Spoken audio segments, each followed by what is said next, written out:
তুমি কেন ভিডিও তৈরি করো? তুমি কেন ভিডিওতে ভয়েস ওভার করো? এতে তোমার অনেক বেশি গুণ হবে। তুমি তো একজন ভালো পরিবারের সন্তান।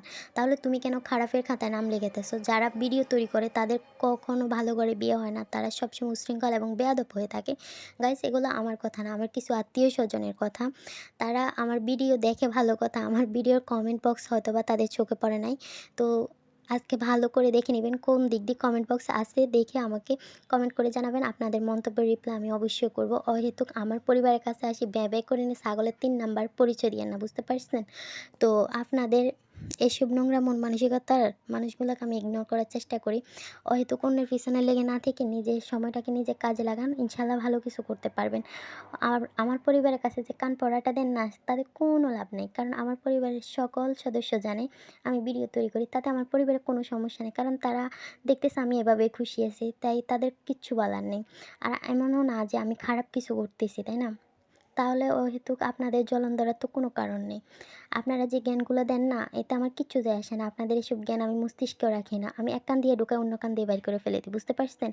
কারণ আমার এই আল্লাহ যে জ্ঞানটা দিছে আমি সেটাকে কাজে লাগায় চলার চেষ্টা করি সবসময়, আলহামদুলিল্লাহ। জানি না কতদিন পারবো, তবে আল্লাহ যতদিন মানে ব্রেনটাকে ভালো রাখছে সুন্দরভাবে চলার চেষ্টা করব। তবে আপনাদের মতো এরকম নোংরা মন মানসিকতা নিয়ে চলার ইচ্ছে মোটেও নাই। কই আপনারা যে এত জ্ঞান দেন, আমি যখন ডিপ্রেশনে ছিলাম, আমার যখন খারাপ সময় ছিল, তখন আপনাদের সঙ্গটা কোথায় গেল? আপনারা তো তখন দেখি নাই যে একটু এসে সান্ত্বনা দিত। তাহলে এখন কেন জ্ঞান দেন? এখন আমার ভালোটা আপনাদের সহ্য হয় না। আসলে আপনারা কখনো অন্যের ভালো দেখে নিজেদেরকে ঠিক রাখতে পারবেন না। কারণ আপনারা অন্যের ভালো দেখলে জ্বলেন বেশি। কারণ নিজেদের তো কিছু করার যোগ্যতা নেই। মনে করতেছেন আরকি আহামরি অনেক টাকা ইনকাম করে ফেলতেছি, কিচ্ছুই না। শুধুমাত্র এমনিতেই ভিডিও করি এতটুকুই। আমার ফলোয়ার খুবই অল্প। আর আমি ইনকামের উদ্দেশ্যে ভিডিওটা তৈরি করি না। আমার কাছে ভালো লাগে যারা আমার ভিডিওগুলো দেখে, এতে আমার কাছে খুব আনন্দ লাগে, এতটুকুই।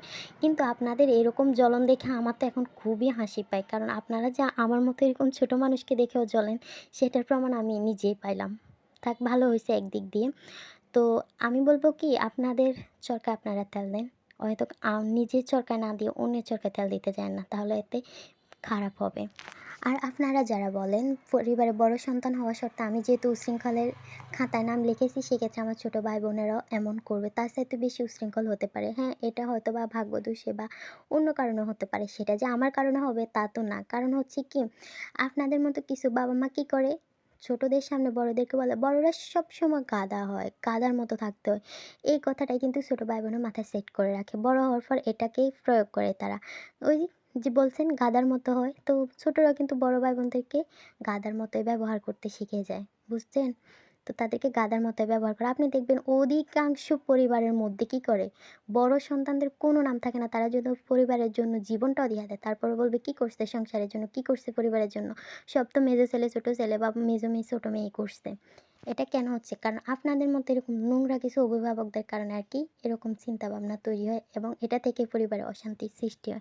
আলহামদুলিল্লাহ, বাকি জীবনের কথা বলতে পারতেছি না। তবে এখন যে অবস্থানে আছি, আমার পরিবারে যে শিক্ষাটা দিচ্ছে, সেই শিক্ষাটা নিয়ে যদি মানে মৃত্যুর আগ পর্যন্ত চলি, আশা করি কখনো কোনো ধার প্রান্তে গিয়ে অসম্মানিত হব না। যাই হোক, অনেক কথাই বলে ফেলছি। যদি ভুল হয়ে থাকে